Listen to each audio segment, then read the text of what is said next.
मेरे प्यारे देशवासियों, मन की बात में आप सभी से जुड़ना, आप सभी से सीखना, देश के लोगों की उपलब्धियों के बारे में जानना, वाकई मुझे बहुत सुखद अनुभव देता है। एक दूसरे के साथ अपनी बातें साझा करते हुए, अपनी मन की बात करते हुए, हमें पता ही नहीं चला कि इस कार्यक्रम ने 125 एपिसोड पूरे कर लिए। आज इस कार्यक्रम का 126वां एपिसोड है और आज के दिन के साथ कुछ विशेषताएं भी जुड़ी हैं। आज भारत की दो महान विभूतियों की जयंती है। मैं बात कर रहा हूं शहीद भगत सिंह और लता दीदी की। साथियों, अमर शहीद भगत सिंह हर भारतवासी, विशेषकर देश के युवाओं के लिए एक प्रेरणा पुंज है। निर्भीकता उनके स्वभाव में कूट कूट कर भरी थी। देश के लिए फांसी के फंदे पर झूलने से पहले भगत सिंह जी ने अंग्रेजों को एक पत्र भी लिखा था। उन्होंने कहा था कि मैं चाहता हूं कि आप मुझे और मेरे साथियों से युद्ध बंदी जैसा व्यवहार करें। इसलिए हमारी जान फांसी से नहीं, सीधा गोली मारकर ली जाए। यह उनके अदम्य साहस का प्रमाण है। भगत सिंह जी लोगों की पीड़ा के प्रति भी बहुत संवेदनशील थे और उनकी मदद में हमेशा आगे रहते थे। मैं शहीद भगत सिंह जी को आदरपूर्वक श्रद्धांजलि अर्पित करता हूँ। साथियों, आज लता मंगेशकर की भी जयंती है। भारतीय संस्कृति और संगीत में रुचि रखने वाला कोई भी उनके गीतों को सुनकर अभिभूत हुए बिना नहीं रह सकता। उनके गीतों में वो सब कुछ है जो मानवीय संवेदनाओं को झकझोरता है। उन्होंने देशभक्ति के जो गीत गाए, उन गीतों ने लोगों को बहुत प्रेरित किया। भारत की संस्कृति से भी उनका गहरा जुड़ाव था।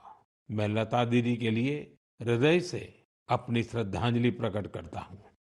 साथियों, लता दीदी जिन महाविभूतियों से प्रेरित थी, उनमें वीर सावरकर भी एक हैं, जिन्हें वो तात्या कहती थी। उन्होंने वीर सावरकर जी के कई गीतों को भी अपने सुरों में पिरोया। लता दीदी से मेरा स्नेह का जो बंधन था, वो हमेशा कायम रहा। वो मुझे बिना भूले हर साल राखी भेजा करती थी। मुझे याद है, मराठी सुगम संगीत की महान हस्ती सुधीर फडके जी ने सबसे पहले लता दीदी से मेरा परिचय कराया था और मैंने लता दीदी को कहा कि मुझे आपके द्वारा गाया और सुधीर जी द्वारा संगीतबद्ध गीत ज्योति कलश छलके बहुत पसंद है। साथियों, आप भी मेरे साथ इसका आनंद लीजिए। प्यारे देशवासियों, नवरात्रि के इस समय में हम शक्ति की उपासना करते हैं। हम नारी शक्ति का उत्सव मनाते हैं। बिजनेस से लेकर स्पोर्ट्स तक और एजुकेशन से लेकर साइंस तक, आप किसी भी क्षेत्र को लीजिए, देश की बेटियां हर जगह अपना परचम लहरा रही हैं। आज वे ऐसी चुनौतियों के भी पार कर रही हैं जिनकी कल्पना तक मुश्किल है। अगर मैं आपसे ये सवाल करूं, क्या आप समंदर में लगातार 8 महीने रह सकते हैं? क्या आप समंदर में पतवार वाली नाव, यानी हवा के वेग से आगे बढ़ने वाली नाव से 50,000 किलोमीटर की यात्रा कर सकते हैं? और वो भी तब जब समंदर में मौसम कभी भी बिगड़ जाता है। ऐसा करने से पहले आप हजार बार सोचेंगे, लेकिन भारतीय नौसेना की दो बहादुर ऑफिसर्स ने नाविका सागर परिक्रमा के दौरान ऐसा कर दिखाया है। उन्होंने दिखाया है कि साहस और दृढ़ संकल्प होता क्या है। आज मैं मन की बात के श्रोताओं को इन दो जाबाज ऑफिसर से मिलवाना चाहता हूँ। एक है लेफ्टिनेंट कमांडर दिलना और दूसरी हैं लेफ्टिनेंट कमांडर रूपा। ये दोनों ऑफिसर्स हमारे साथ फोन लाइन पर जुड़ी हुई हैं। हेलो। Hello sir. नमस्कार जी। नमस्कार सर। तो मेरे साथ लेफ्टिनेंट कमांडर दिलना और लेफ्टिनेंट कमांडर रूपा दोनों हैं आप साथ में? जी सर, दोनों है। चलिए आप दोनों को नमस्कारम और वणक्कम। वणक्कम सर। नमस्कारम सर। अच्छा, सबसे पहले तो देशवासी सुनना चाहते हैं आप दोनों के बारे में, आप जरा बताइए।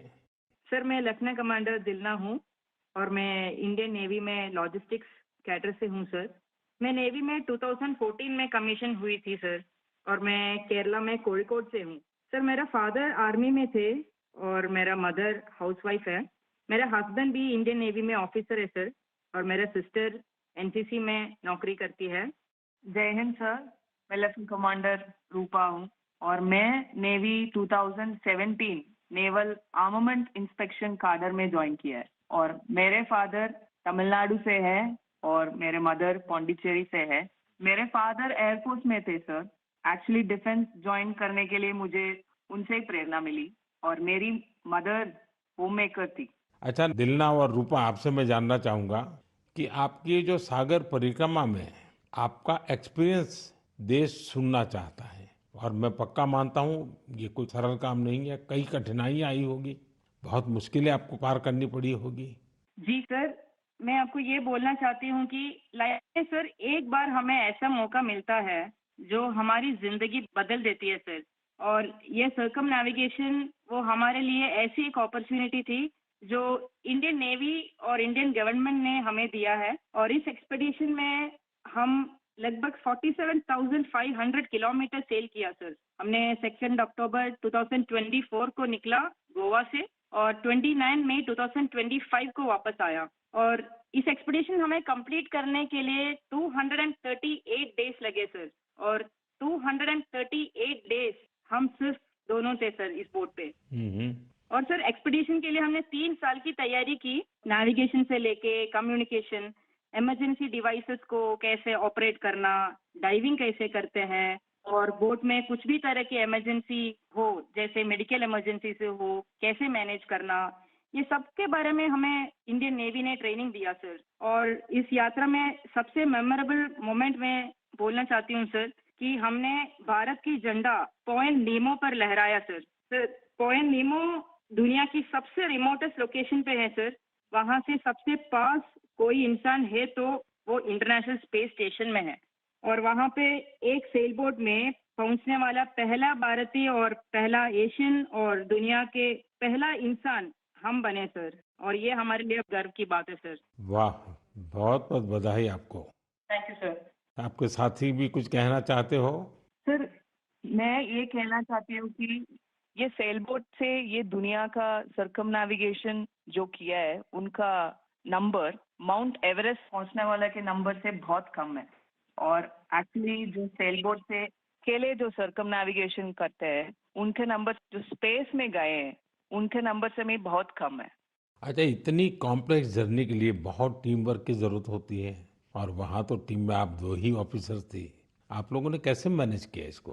जी सर, ऐसे यात्रा के लिए हम दोनों को एक साथ मेहनत करना पड़ता था। और जैसे लेफ्टिनेंट कमांडर दिलना ने बोला, ये अचीव करने के लिए सिर्फ दोनों था बोट पे।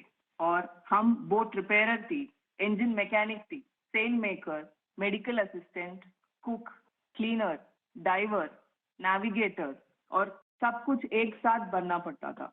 और ये हमको अचीव करने के लिए इंडियन नेवी का बड़ा कंट्रीब्यूशन था और हमको हर तरह की ट्रेनिंग दिया है। एक्चुअली सर हम 4 साल से साथ सेल कर रहे हैं तो एक दूसरे की स्ट्रेंथ और वीकनेस हम अच्छी तरह से जानते हैं। इसलिए हम सबको कहते हैं कि हमारे बोट पर एक इक्विपमेंट थी जो कभी फेल नहीं हुआ, वो हम दोनों का टीम वर्क था। अच्छा, जब मौसम खराब होता था, क्योंकि ये समुद्री दुनिया तो ऐसी ही है जहाँ मौसम का कोई ठिकाना नहीं, तो आप उस सिचुएशन को कैसे हैंडल करते थे? सर हमारा यात्रा में बहुत सारा एडवर्स चैलेंजेस सब थे सर। हम इस एक्सपेडिशन में कई चैलेंजेस फेस करना पड़ा।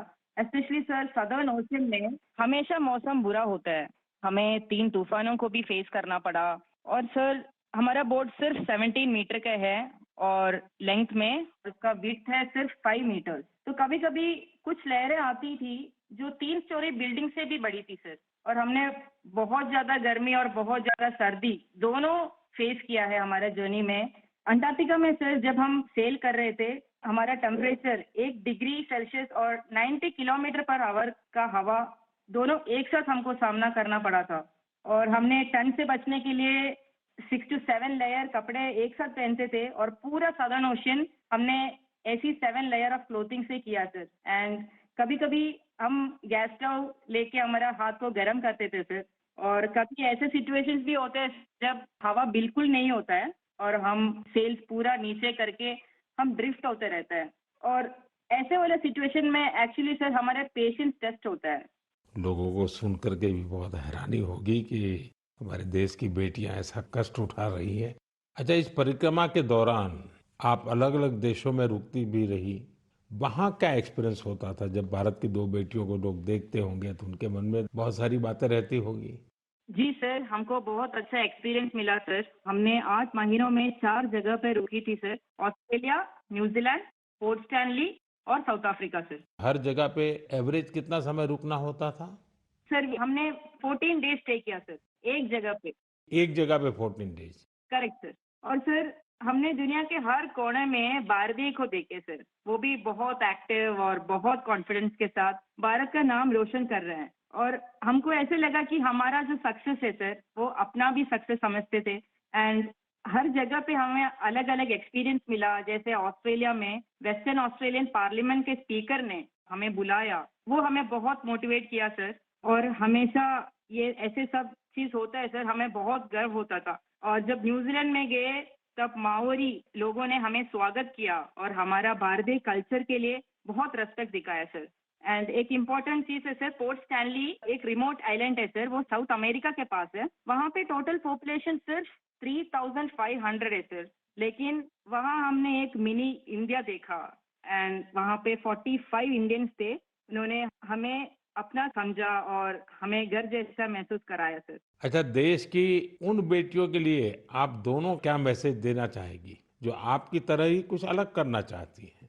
सर मैं लेफ्टिनेंट कमांडर रूपा बोल रही हूँ अभी। मैं आपके माध्यम से मैं सबको ये कहना चाहती हूँ कि अगर कोई भी अपने दिल लगा के मेहनत किया तो इस दुनिया में कुछ भी इम्पॉसिबल नहीं है। आप कहाँ से हो, कहाँ पैदा हुआ है, वो कुछ मैटर नहीं करता। सर ये हम दोनों का इच्छा है कि भारत की युवा और महिलाएं बड़े बड़े सपना देखें और फ्यूचर में और गर्ल्स और वुमेन डिफेंस में, स्पोर्ट्स में, एडवेंचर में शामिल होके देश का नाम रोशन करें। दिलना और रूपा, आपकी बातें सुनकर मुझे भी बहुत रोमांच अनुभव हो रहा है कि कितना बड़ा साहस आपने किया है। आप दोनों को मेरी तरफ से बहुत बहुत धन्यवाद। निश्चित तौर पर आपकी मेहनत, आपकी सफलता, आपकी अचीवमेंट देश के युवकों को, देश की युवतियों को बहुत प्रेरित करेगी। ऐसे ही तिरंगा लहराते रहिए। भविष्य के प्रयासों के लिए आपको मेरी ढेरों शुभकामनाएं। Thank you sir. बहुत बहुत धन्यवाद। वणक्कम, नमस्कारम। नमस्कार सर। साथियों, हमारे पर्व त्योहार भारत की संस्कृति को जीवंत बनाए रखते हैं। छठ पूजा ऐसा एक पावन पर्व है जो दिवाली के बाद आता है। सूर्य देव को समर्पित यह महापर्व बहुत ही विशेष है। इसमें हम डूबते सूर्य को भी अर्घ्य देते हैं, उनकी आराधना करते हैं। छठ न सिर्फ देश के अलग अलग हिस्सों में मनाई जाती है, बल्कि दुनिया भर में इसकी छठा देखने को मिलती है। आज यह एक ग्लोबल फेस्टिवल बन रहा है। साथियों, मुझे आपको ये बताते हुए बहुत खुशी है कि भारत सरकार भी छठ पूजा को लेकर एक बड़े प्रयास में जुटी है। भारत सरकार छठ महापर्व को यूनेस्को की इंटेंजिबल कल्चरल हेरिटेज लिस्ट यानी यूनेस्को की सांस्कृतिक धरोहर की सूची में शामिल कराने का प्रयास कर रही है। छठ पूजा जब यूनेस्को की सूची में शामिल होगी तो दुनिया के कोने-कोने में लोग इसकी भव्यता और दिव्यता का अनुभव कर पाएंगे।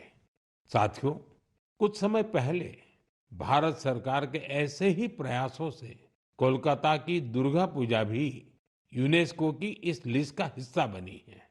हम अपने सांस्कृतिक आयोजनों को ऐसे ही वैश्विक पहचान दिलाएंगे तो दुनिया भी उनके बारे में जानेगी, समझेगी, उनमें शामिल होने के लिए आगे आएगी। साथियों, 2 अक्टूबर को गांधी जयंती है। गांधी जी ने हमेशा स्वदेशी को अपनाने पर बल दिया और इनमें खादी सबसे प्रमुख थी। दुर्भाग्य से आजादी के बाद खादी की रौनक कुछ फीकी पड़ती जा रही थी, लेकिन बीते 11 साल में खादी के प्रति देश के लोगों का आकर्षण बहुत बढ़ गया है। पिछले कुछ वर्षों में खादी की बिक्री में बहुत तेजी देखी गई है। मैं आप सभी से आग्रह करता हूं कि 2 अक्टूबर को कोई न कोई खादी प्रोडक्ट जरूर खरीदें। गर्व से कहें, ये स्वदेशी है। इसे सोशल मीडिया पर हैशटैग वोकल फॉर लोकल के साथ शेयर भी करें। साथियों, खादी की तरह ही हमारे हैंडलूम और हैंडीक्राफ्ट सेक्टर में भी काफी बदलाव देखने को मिल रहा है। आज हमारे देश में ऐसे कई उदाहरण सामने आ रहे हैं जो बताते हैं कि अगर परंपरा और इनोवेशन को एक साथ जोड़ दिया जाए तो अद्भुत परिणाम मिल सकते हैं। जैसे एक उदाहरण तमिलनाडु के याज नेचुरल्स का है। यहाँ अशोक जगदीशन जी और प्रेम साल्वाराज जी ने कॉरपोरेट नौकरी छोड़ एक नई पहल की। उन्होंने घास और केला फाइबर से योगा मैट बनाए, हर्बल रंगों से कपड़े रंगे और 200 परिवारों को ट्रेनिंग देकर उन्हें रोजगार दिया। झारखंड के आशीष सत्यव्रत साहू जी ने जोहार ग्राम ब्रांड के जरिए आदिवासी बुनाई और परिधानों को ग्लोबल रैंप तक पहुंचाया है। उनके प्रयासों से आज झारखंड की सांस्कृतिक धरोहर को दूसरे देशों के लोग भी जानने लगे हैं। बिहार के मधुबनी जिले की स्वीटी कुमारी जी ने उन्होंने भी संकल्प क्रिएशन शुरू किया है। मिथिला पेंटिंग को उन्होंने महिलाओं की आजीविका का साधन बना दिया है। आज 500 से ज्यादा ग्रामीण महिलाएं उनके साथ जुड़ी हैं और आत्मनिर्भरता की राह पर हैं।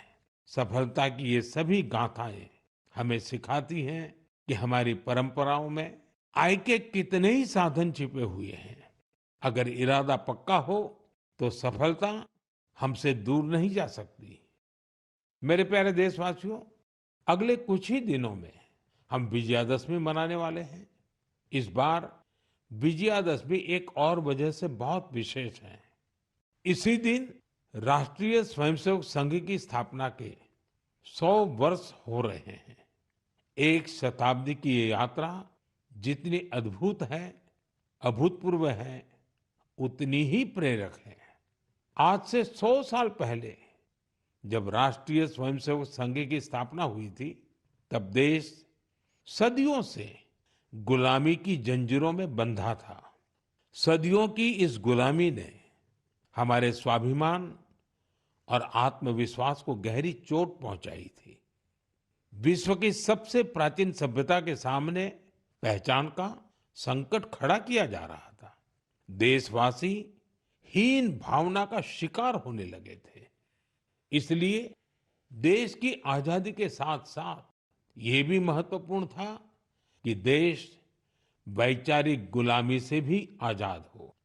ऐसे में परम पूज्य डॉक्टर हेडगेवार जी ने इस विषय में मंथन करना शुरू किया और फिर इसी भगीरथ कार्य के लिए उन्होंने 1925 में विजयादशमी के पावन अवसर पर राष्ट्रीय स्वयंसेवक संघ की स्थापना की। डॉक्टर साहब के जाने के बाद परम पूज्य गुरु जी ने राष्ट्र सेवा के इस महायज्ञ को आगे बढ़ाया। परम पूज्य गुरु जी कहा करते थे, राष्ट्राय स्वाहा इदम राष्ट्राय इदम न मम। यानी ये मेरा नहीं है, ये राष्ट्र का है। इसमें स्वार्थ से ऊपर उठकर राष्ट्र के लिए समर्पण का भाव रखने की प्रेरणा है। गुरुजी गोलवलकर जी के इस वाक्य ने लाखों स्वयंसेवकों को त्याग और सेवा की राह दिखाई। त्याग और सेवा की भावना और अनुशासन की सीख, यही संघ की सच्ची ताकत है। आज आरएसएस 100 वर्ष से बिना थके, बिना रुके राष्ट्र सेवा के कार्य में लगा हुआ है। इसलिए हम देखते हैं, देश में कहीं भी प्राकृतिक आपदाएं, आरएसएस के स्वयंसेवक सबसे पहले वहां पहुंच जाते हैं। लाखों लाख स्वयंसेवकों के जीवन के हर कर्म, हर प्रयास में राष्ट्र प्रथम, नेशन फर्स्ट की यह भावना हमेशा सर्वोपरि रहती है। मैं राष्ट्र सेवा के महायज्ञ में स्वयं को समर्पित कर रहे प्रत्येक स्वयंसेवक को अपनी शुभकामनाएं अर्पित करता हूं। मेरे प्यारे देशवासियों, अगले महीने 7 अक्टूबर को महर्षि वाल्मीकि जयंती है। हम सब जानते हैं, महर्षि वाल्मीकि भारतीय संस्कृति के कितने बड़े आधार है।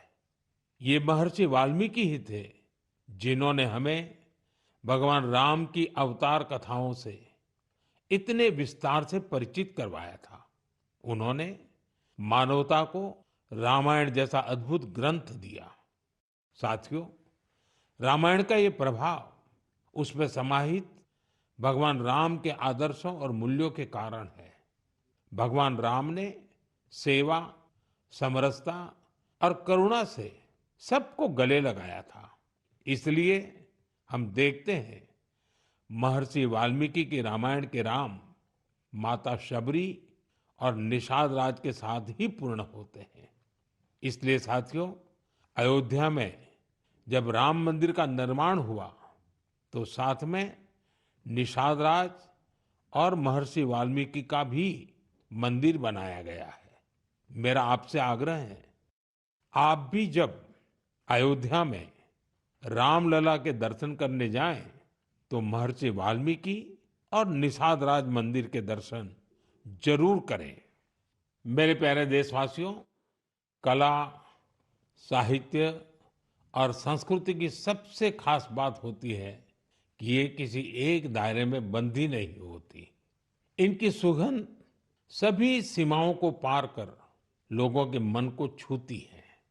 हाल ही में पेरिस के एक कल्चरल इंस्टीट्यूट सौंथ मंडपा ने अपने 50 वर्ष पूरे किए। इस सेंटर ने भारतीय नृत्य को लोकप्रिय बनाने में अपना व्यापक योगदान दिया है। इसकी स्थापना मिलेना साल्विनी ने की थी।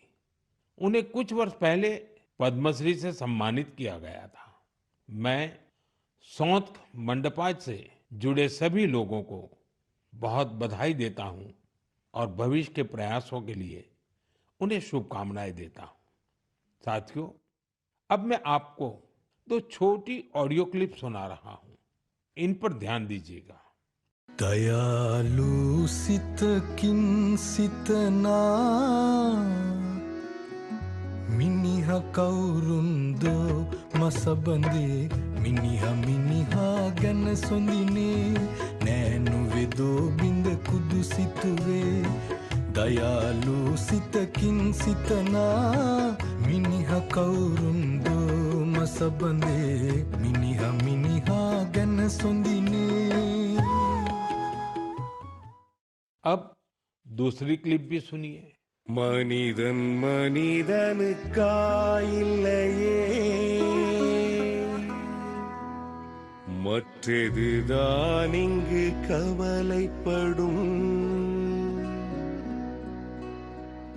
கருணையுள்ளத்தில் பரவிடவே அன்பு செய்வாய் நீ என் தோழா மனிதன் மனிதனுக்கா இல்லையே மற்றதுதான் இங்கு கவலைப்படும் கருணையுள்ளத்தில் பரவிடவே। साथियों, ये आवाज इस बात की साक्षी है कि कैसे भूपेन हजारिका जी के गीतों से दुनिया भर के अलग अलग देश आपस में जुड़ते हैं। दरअसल श्रीलंका में एक बेहद ही सराहनीय प्रयास हुआ है। इसमें भूपेन दा जी के प्रतिष्ठित गीत मनुहे, मनुहार बाबे, इसका श्रीलंकाई कलाकारों ने सिंहली और तमिल में अनुवाद किया है। मैंने आपको इन्हीं का ऑडियो सुनाया है। कुछ दिनों पहले मुझे असम में उनके जन्म शताब्दी समारोह में शामिल होने का सौभाग्य मिला था। यह वास्तव में एक बहुत ही यादगार कार्यक्रम रहा। साथियों, असम आज जहां भूपेन हजारिका जी की जन्म शताब्दी मना रहा है, वहीं कुछ दिनों पहले एक दुखद समय भी आया है। जुबिन गर्ग जी के असामयिक निधन से लोग शोक में हैं। जुबिन गर्ग एक मशहूर गायक थे, जिन्होंने देश भर में अपनी पहचान बनाई। असम की संस्कृति से उनका बहुत गहरा लगाव था। जुबिन गर्ग हमारी यादों में हमेशा बने रहेंगे और उनका संगीत आने वाली पीढ़ियों को मंत्रमुग्ध करता रहेगा। जुबिन गार्ग आसिल अहोमोर हमोस कृतिर उज्ज्वल रत्नो जनोतार हृदय तेयो हृदय जियाय थाकीबो। साथियों, कुछ दिन पहले हमारे देश ने एक महान विचारक और चिंतक एस.एल. भैरप्पा जी को भी खो दिया है। मेरा भैरप्पा जी से व्यक्तिगत संपर्क भी रहा और हमारे बीच कई मौकों पर अलग-अलग विषयों पर गहन बातचीत भी हुई। उनकी रचनाएं युवा पीढ़ी के विचारों को दिशा देती रहेगी। कन्नड़ा की उनकी बहुत सारी रचनाओं का अनुवाद भी उपलब्ध है। उन्होंने हमें बताया कि अपनी जड़ों और संस्कृति पर गर्व करना कितना मायने रखता है। मैं एस.एल. भैरप्पा जी को अपनी भावभीनी श्रद्धांजलि अर्पित करता हूं और युवाओं से उनकी रचनाएं पढ़ने का आग्रह करता हूं। मेरे प्यारे देशवासियों, आने वाले दिनों में एक के बाद एक त्योहार और खुशियां आने वाली हैं। हर पर्व पर हम खरीदारी भी खूब करते हैं और इस बार तो जीएसटी बचत उत्सव भी चल रहा है। साथियों, एक संकल्प लेकर आप अपने त्योहारों को और खास बना सकते हैं। अगर हम ठान लें कि इस बार त्योहार सिर्फ स्वदेशी चीजों से ही मनाएंगे, तो देखिएगा हमारे उत्सव की रौनक कई गुना बढ़ जाएगी। वोकल फॉर लोकल को खरीदारी का मंत्र बना दीजिए। ठान लीजिए, हमेशा के लिए जो देश में तैयार हुआ है वही खरीदेंगे। जिसे देश के लोगों ने बनाया है वही घर ले जाएंगे। जिसमें देश के किसी नागरिक की मेहनत है, उसी सामान का उपयोग करेंगे। जब हम ऐसा करते हैं तो हम सिर्फ कोई सामान नहीं खरीदते, हम किसी परिवार की उम्मीद घर लाते हैं, किसी कारीगर की मेहनत को सम्मान देते हैं, किसी युवा उद्यमी के सपनों को पंख देते हैं।